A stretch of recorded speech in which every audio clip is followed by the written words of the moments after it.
And if you have any questions, I will look at them at the end of the broadcast, and I would try to answer your questions to the best of my ability. So there are some things that I want you to explore, and I want you to understand self-awareness better. First of all, the title of this message or this broadcast is Transformational Awareness plus Details. So, what is the word transformation? Transformation comes from the word metamorphosis. And the word meta, you also see the word, the word metamorphosis, you also see the word meta. No wonder Facebook changed its name to what? Meta. And the word metamorphosis means metamorpho or metamorphosis. For it means to go beyond this physical plane, this three-dimensional world that we are currently living in. And so, metamorphosis or transformation is a process of profound change that occurs within a person's spiritual journey. It is a shift from living life guided by man's opinion, your material desires, and anything that's egotistical driven, those type of ambitions, self-awareness, it goes against all of that. You're shifting now from all of that. And you're living a life that's aligned with this person now, you, this spiritual being, who's in tune, who's aligned with her highest vibrational frequency self. She's just as feminine as she can possibly be, but yet at the same time, she understands who she is. She's strong. She's a woman of courage. She's a woman that's noble, a woman of integrity. Transformation also deals with spiritual rebirth, deals with creativity. It deals with infinite potential, vibrant joy, change, and an ability to experience the wonders of life. So self-awareness is the ability to introspect and recognize one's own thoughts, emotions, and behaviors.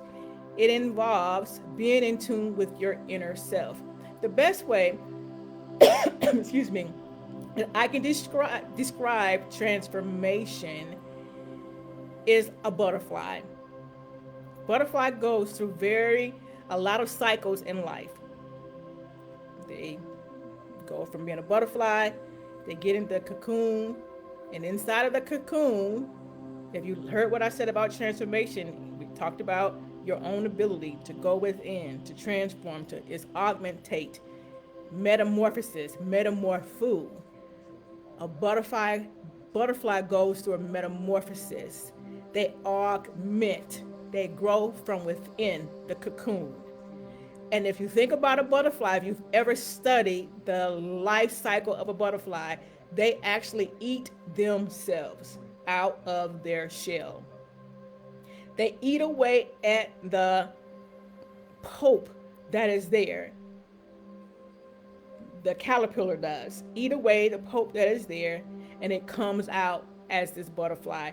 And if you ever looked inside of the cocoon of where the caterpillar was, you will see nothing that looks like ashes almost, or like scales or whatever, because they've eaten themselves alive. That's what self-awareness is about. It's about going within yourself, doing that introspective work and recognizing your own thoughts, your own emotions, and your own behaviors. It involves being in tune with your inner self. It's like the butterfly. The butterfly tunes in to this inner self. It goes within itself, and it eats away at things, at its flesh, and it comes out as this beautiful, light feathery thing that flies. And everybody sits and adores it because it's like, oh my God, look at that butterfly. Look at how the spots are on that butterfly, and it's just so beautiful to behold. That's what happens when you do self-awareness, when you go within yourself, when you begin to do that introspective work on yourself and begin to recognize your own thoughts, your own emotions, and your own behaviors. That's what happened. That is the result of someone who's done the work, who does self-awareness. who does the self-awareness practice, everybody sees you and we're like, what are you doing? You have changed. You're not the same person that you used to be. And I like this person that you are now. And not just that, you recognize that, hey, I'm not thinking like I used to think. I'm not allowing my emotion, which is energy in motion, to drive my behaviors, to cause me to react versus to respond to life circumstances. Because that's all that we're supposed to be doing, is responding, or pretty much basically observing. You don't have to control everything in your life. Just go with the flow. Go with what is happening in your life. Self-awareness is extremely important because it helps you make better informed decisions, manage your emotions, and improve your relationships. And it is the very foundational for personal growth. Some techniques that you can use, and I'm going to close right after this. You can use journaling, and you can start writing down your thoughts, your feelings, and your experiences on a regular basis. Meditation is one of the things I do often. I do journal, but I also meditate. And it's just practicing mindfulness. What do I mean by practicing mindfulness? I mean to observe your thoughts without judging. Sometimes we can be so critical. As women, we judge ourselves. We judge our flaws. We judge. I had a client today, and as I was working on her, she started to say, I almost went and got all this fat removed from my body. Because I just thought it was just too much fat. But then I changed my mind because I heard it was a lot of pain after the surgical procedure. And I kind of paused. I said, ma'am, you look beautiful. She said, but I have a lot of belly fat. And when I look in the mirror, I just say, oh my God, look at this. And I said, ma'am, you're beautiful. All the fat that you looking at, I'm not even concerned with that. Your mind, you're self-conscious. And she then said, I'm very self-conscious of my body. And I said, as a matter of fact, you really don't even like yourself.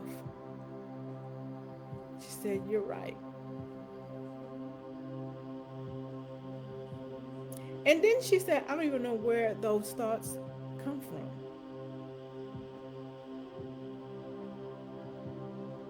And I wanted to dig a little further with her, but I knew that there was only so much a person can handle within a session.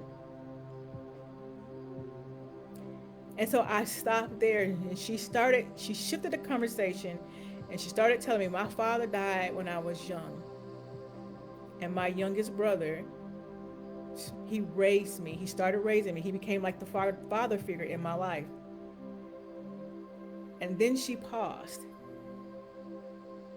And then she said, I guess I get the things that I believe from him. And she was talking about religious things as well as things about who she is. And I reaffirmed, I said, look, you're beautiful. No matter where you came from, how you got here, who your parents are, how you were conceived, if you came from a family that was well off or not so well off, if your children are successful and you are not what you consider to be success, or if all of your family members have $1 million and you don't. Money does not determine success. Success to me has nothing to do with money. Success looks like inner peace to me. Happiness, joy, love. Those things money cannot buy. So I reiterated to her, ma'am, you're beautiful. You don't have to cut your body. And I said, if you exercise, and I said, as I've been exercising, and if it doesn't naturally fall off, then honey, that whatever you talking about, it's supposed to stay there. It's there for a reason. Leave it. Don't go up under the knife trying to butcher yourself because you feel you'll be more accepted. Because I can almost guarantee you, you're going to find something else wrong, which there really is nothing wrong with you, but you'll find something else wrong that you feel you have to go and alter in order to be accepted in a world who does not know itself. Everybody in this world, 95% of the 8 billion population are not self-aware, and they have some aspects of themselves that they do not like. They look in the mirror and they see some aspects of themselves. I can tell you for the last 10 years of my journey, from when I was been divorced now 12 years, so the last 10, maybe 8 years, I started on this self-love practice and journey of loving myself. Because I used to did not love me. I didn't like what I saw in the mirror. I didn't like nothing about me because kids used to tease me. You know, I had long hair. I had the color eyes that I have, and they would say those eyes are fake. And I've even had people that wanted to fight me over the things that I could do nothing about, or even my clothes. I didn't buy my clothes. My mom, my mother, my father bought the stuff that I wore. But you go through your own self-esteem issues. I had very bad acne, going through puberty. It was just a lot that was going on.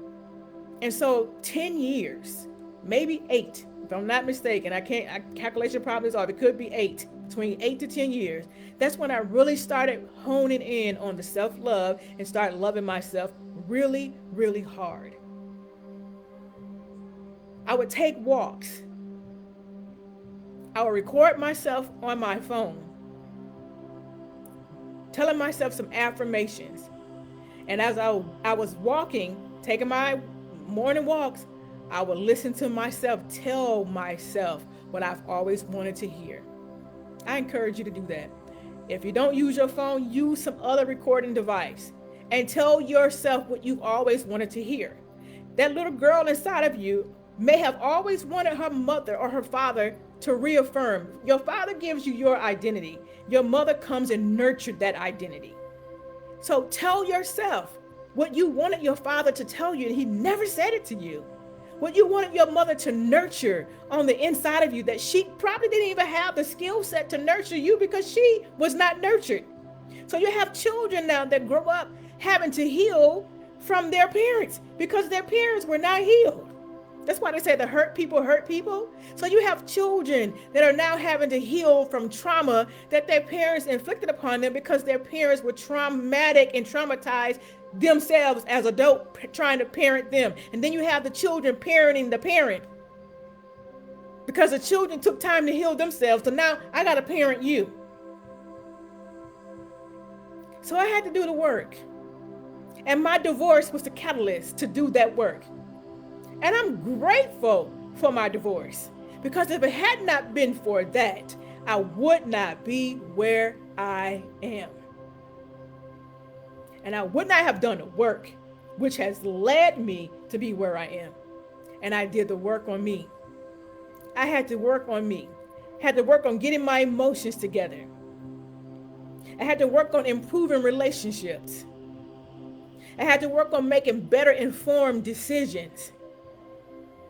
I had to manage and work on my thoughts to where I became a master of my thoughts. That's why we have heard the phrase that says, as a man thinketh, so he becomes. And your thoughts create the world, but your thoughts also create habits, and those habits form your world. Those habits and those thoughts are like invisible molecules that float above your head. And at the right time, they will manifest. That's why you can speak a word today, and you may not see the results of that word until 10 years later. I remember I posted on Facebook that I wanted to move to Georgia 10 years before I got here. And when I got here, the 10th year that I had shared that on Facebook, it came through my news feed. And all I can do is say, I just said that. I said I wanted to come here 10 years ago. So it doesn't matter how long it takes.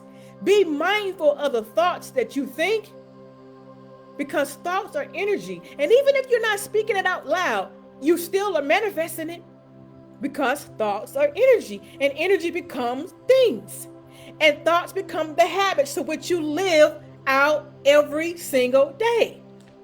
Your habit is your world. Your house that you live in, that is your world. You've created it. And if you created it, I'm going to give you a word of encouragement. You can create again. If you created the reality that you're currently living in, don't you think that you can create again? Know that I can create again. If I created this, everything that I see in my house, in my domicile, in my domain, then I can create again. That's why you're here. You're here to bend reality. And the phrase, bend reality, means to create from the invisible world, to make something, to use your creativity, your ingenuity, your intuitiveness to bring out of the invisible world or realm into existence. So now we can sit back, like the scripture tells us, light be. Be who you are supposed to be in the world. But that would only come through self-awareness. You becoming more aware, self-discovery, discovering who you are. That's the greatest discovery that I have ever made. You know, you go on treasure hunts and you look for treasure. And you want to be the first one, especially if it's a group of you all. I got my map, they got their map, everybody has their map, and we're all looking for how to go through the maze to get to the treasure. That's what your life has been about. You have been on this journey, on this quest to get to the treasure. And where the treasure is? You. Say, I'm the treasure. The jewels are in me. The crown, the rubies, sapphire, jade, diamonds, pearls, all of those jewels, all that creativity is on the inside of me. That's where it is, right here. Stop letting the jewel thieves, meaning the opinion of the people, their opinion, their ideas, what they say you should not be doing, how you should be doing it. You are a jewel thief. Stop letting people come inside your vault and steal from you. Learn to set boundaries, not to keep people out. That's not what the boundary is for. The boundary is for you to stay focused on what you know your goal is and the reason why you're here. You're here to create and to bend this reality. And the only way you're going to do that is through self-awareness. So, just do a little recap.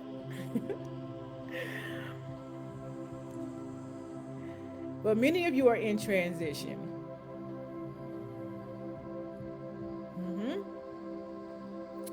I know transition, it doesn't feel good. Transition feels like pain. But there has to be pain before there is pleasure. Transition comes with pain because there has to be a breaking. And it's no different than if you've ever planted a tulip, every year the tulip comes up at the same time every single year. So when you plant the tulip, the first time you plant the seed in the ground, it has to break up through the soil.